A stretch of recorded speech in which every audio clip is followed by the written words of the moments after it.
Before I begin, I just want to send out a quick and heartfelt thank you to my listeners. You make this podcast possible. Sometimes I feel like I'm speaking into the void, and still, for some reason, last week I have received a few messages and emails from my listeners who say they are enjoying the podcast. Those messages mean the absolute world to me. Thank you. Thank you so much for listening, and thank you for your messages. I'm so happy that you enjoy the show. No doubt, this show is my passion project, and it makes my day knowing that there are those out there who also love the perfect trifecta of math, science, and history. And now, on with the show. The history of math is our intellectual foundation for understanding science. Science. Beautiful, awesome, wonderful science. It's the creative foundation for our ineffable future. Hi, I'm Gabrielle Burchak, and this is my podcast, Math, Science, History.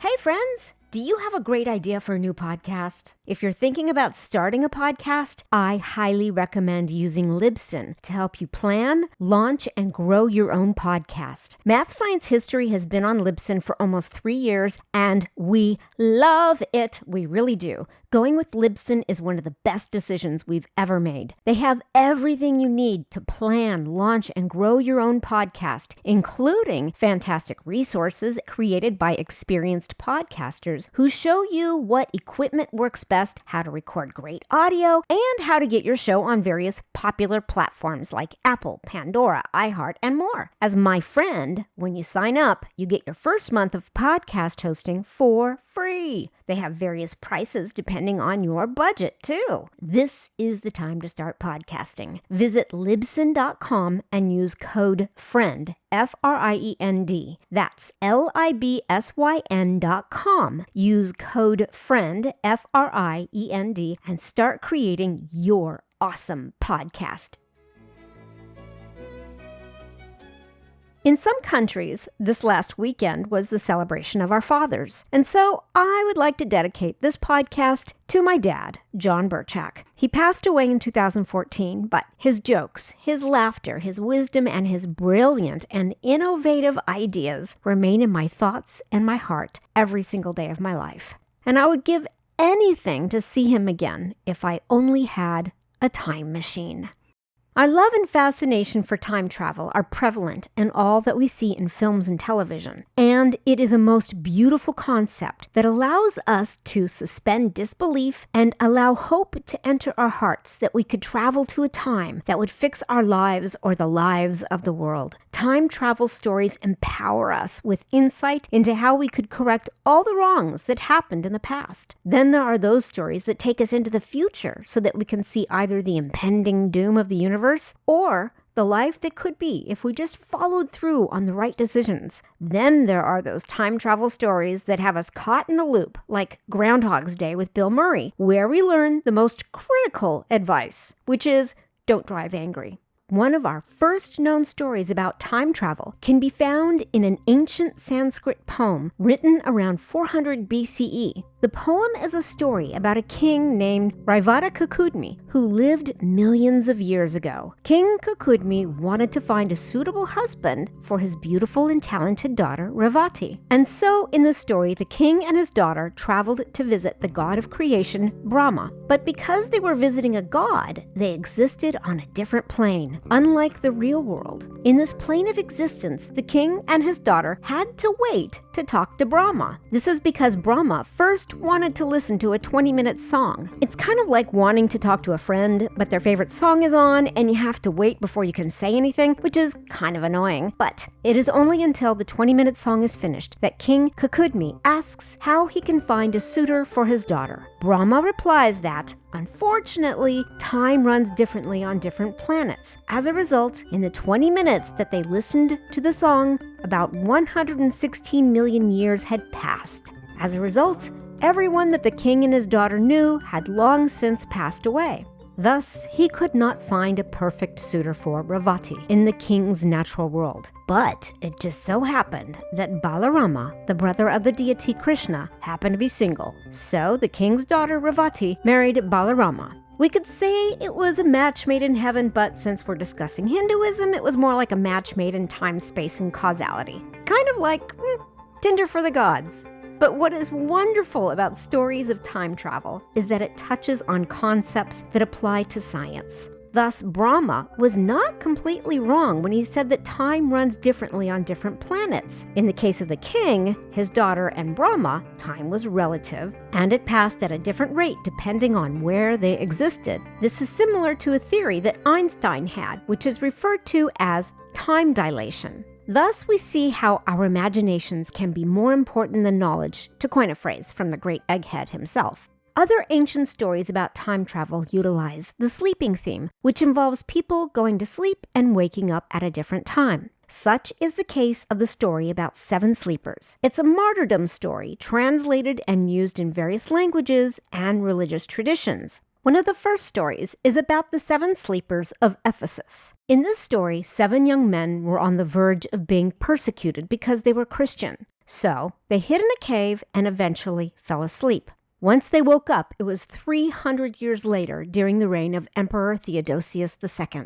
How convenient. Emperor Theodosius ruled over Rome when Christianity was the official faith of the empire. Thus, the focal point of time travel stories written before the 17th century was steeped in mythology and religion. However, the time travel stories after the Enlightenment included political and sociological statements. Furthermore, though these stories are considered science fiction, there was still no technology used for time travel. Such is the case of the French story, published by Louis-Sébastien Messier in 1771 called The Year 2440. In this utopian time travel story, a man who had engaged in a discussion with a philosopher goes home and falls asleep. He wakes in Paris in the year 2440 and sees a city that has evolved to live practically and peacefully. In 2440, science is prevalent in medicine, religion is eradicated, and the military is no longer needed. France is a peaceful country led by a philosopher king.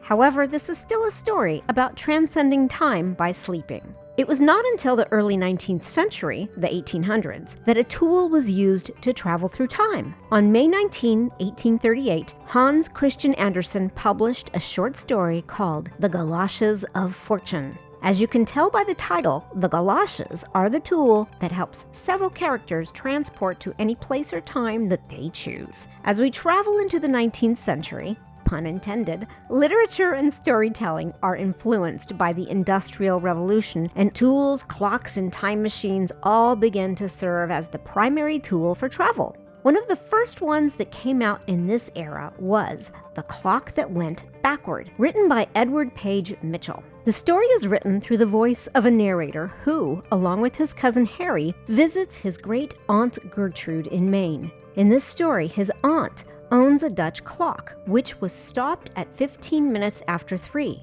One night, the boys found their aunt winding the clock, which caused it to run backward. She said something to the clock until it stopped, turned it back to 3:15, and then collapsed to the floor and took her last breath. In her will, she bestowed the clock to Harry and her estate to the narrator. It turns out that this clock was a time machine that allowed the 2 boys to travel to Leiden, Holland, during the siege of 1574 brought on by the Spanish general Francisco de Valdez.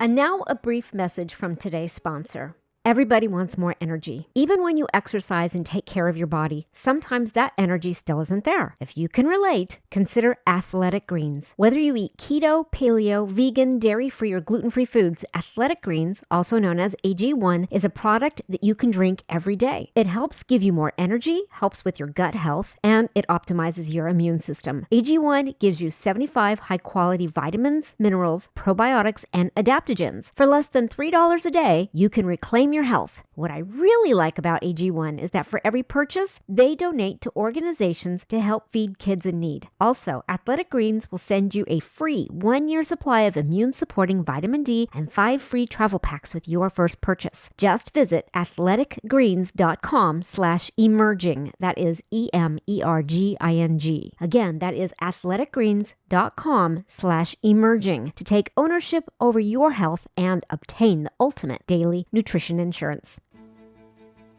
Many are apt to think that the first time travel story involving a time machine was H.G. Wells' short story, The Chronic Argonauts, published in 1888, or his book, The Time Machine, published in 1895.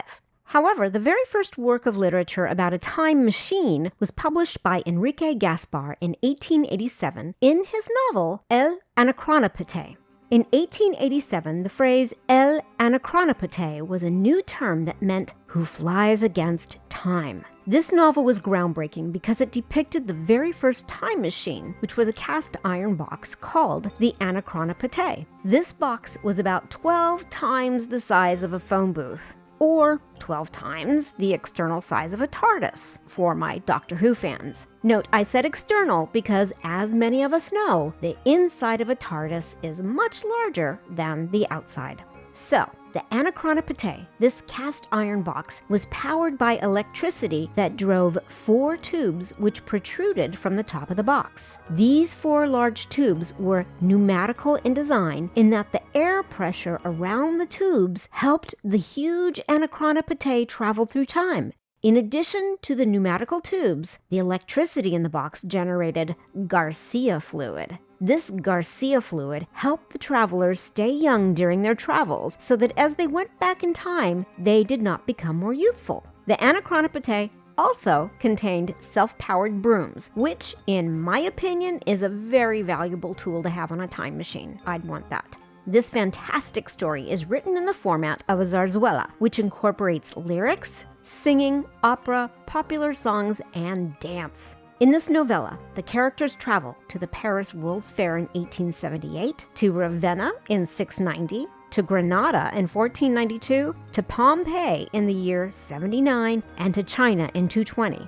Thus, by the early 20th century, there was a large influx of time travel stories involving sleeping, clocks, time machines, and other devices. The protagonist of many of these stories centers around a man. The first time travel story that centers around a woman is Sultana's Dream, published in 1905 by Begum Rokeya Sakhawat Hossain. Hailing from Bengal, Rokeya was a Muslim writer, a feminist, and a social reformer. Sultana's Dream is about a feminist utopia called Ladyland, where women are in charge. In Ladyland, they use technology powered by electricity and solar power, which allows them to have labor-free farming and flying cars. The women in Ladyland also realized that men started wars and crimes. As a result, they locked away the men and created a land void of corruption. Rokeya authored the story when she was 25 years old. Her husband, Khan Bahadur Syed Sakhawat Hossain, was a deputy magistrate who was often away on tour. While he was away, she would work on the story Sultana's Dream. Every time he would return, she would read it to him to demonstrate her competence with the English language. Her husband was very impressed with her grasp of English and her story.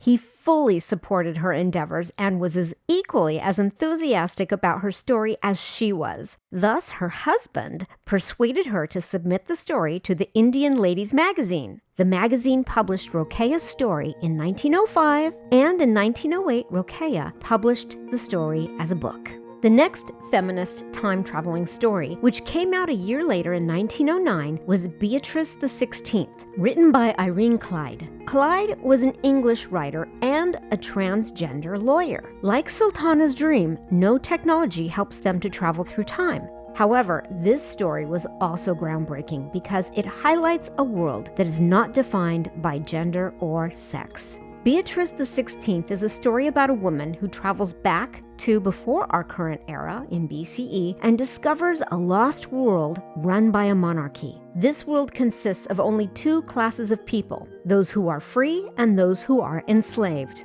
In this world, everybody is a vegetarian, and relationships are centered on love and companionship. I love it. Since the early 20th century, time travel has filled our imaginations and has served to create incredible stories for film and television. I could begin to list them, but the list is vast, and we all have our favorites. My favorites are all the Back to the Future movies, anything Star Trek, because I am a die-hard Trekkie, and, believe it or not, the incredibly sophomoric and inappropriate Future Man produced by Seth Rogen. I love that show.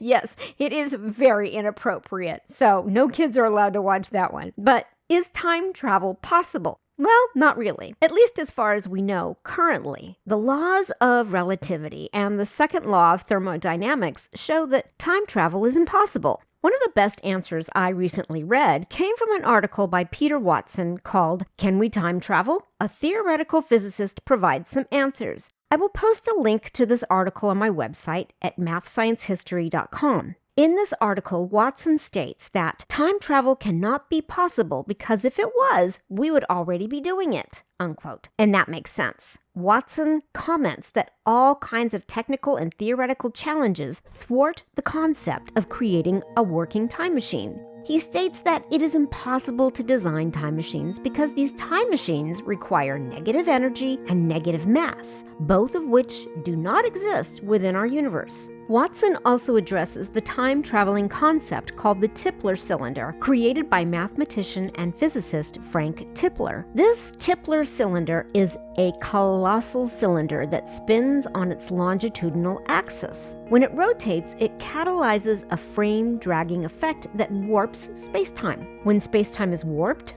objects nearby emit a light cone that tilts and points backward along the time axes, allowing a traveler to go backward in time. But this is a hypothetical mechanism, and this cylinder requires more energy than exists within the universe. It's a very fascinating concept, and I'll place more information about the Tipler cylinder on my website at mathsciencehistory.com. But hypotheses aside, some brilliant physicists in the world do think that time travel is possible and are attempting to build a time travel mechanism. Physicist Dr. Ronald Mallett, a member of the American Physical Society and the National Society of Black Physicists, has been determined to make a time machine ever since he was a little boy. When he was 10 years old, his father died from a heart attack. This devastated him. When he was 11 years old, he was inspired by the book The Time Machine and decided that he was going to try to build a time machine. In 1973, he earned his PhD in physics and received the Graduate Assistant Award for Excellence in Teaching. His career has been impressive, and he is now Professor Emeritus of Physics at the University of Connecticut. His concept centers around Einstein's general theory of relativity and the properties of a ring laser. In a paper published in 2003 titled The Gravitational Field of a Circulating Light Beam, he argues that with sufficient energies, a, quote, circulating laser might produce not just frame dragging, but also closed time-like curves, unquote, which could allow time travel into the past. Dr. Mallett currently heads up a program known as the Space-Time Twisting by Light Project, also known as the STL Project. If you are interested in reading more about Mallett and his work with the STL Project, I will leave a link on my website. Though his work has been analyzed by other physicists who claimed to have found problems with his theories, I love Mallett's optimism. It is a testament to honoring the power of our imagination. And as one who misses her father, I hope that one day he will see his dad again. So all of this leads me to ask, if you could travel in time, to the future or the past, what time would be your favorite destination? Who would you most like to meet? What location would be your favorite destination? And what would be your favorite form of time travel? Would it be sleeping, or a TARDIS, or even a DeLorean? Personally, I would take the DeLorean to 1994 when I was in college studying physics. That was one of the happiest times of my life. So I would love to hear about where you would like to travel to, what era, who you'd like to meet, and how you would like to get there. Come find me on Twitter, Instagram, or Facebook and let me know where your favorite destination would be if you had a time machine. Until next time, carpe diem. Thank you for listening to Math, Science, History. If you enjoyed this, please remember to leave a review. I would really appreciate that. If you're interested in the transcripts, you can visit me at mathsciencehistory.com. If you're interested in watching the show on YouTube, you can just search for Math Science History with Gabrielle Berchak. And finally, if you're interested in supporting Math Science History, you can donate through my website's coffee button, or you can visit Patreon at patreon.com/mathsciencehistory. All tiers are now pay what you want, starting at $1.39, because 139 is a happy number, which means that when you sum the square of each digit, it eventually reaches the value of 1. Until next time, carpe diem.